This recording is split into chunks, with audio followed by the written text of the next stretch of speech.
পরিচয় then I don't care বা IDC গ্রুপের সদস্য হিসেবে।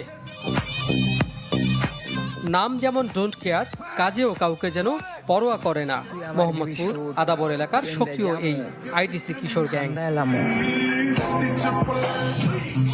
মাদক ব্যবসা, ছিনতাই, চাঁদাবাজি এমন অনেক অপরাধের সাথে সংশ্লিষ্টতার অভিযোগ আছে তাদের বিরুদ্ধে। কয়েকজন খেটেছেন জেলও।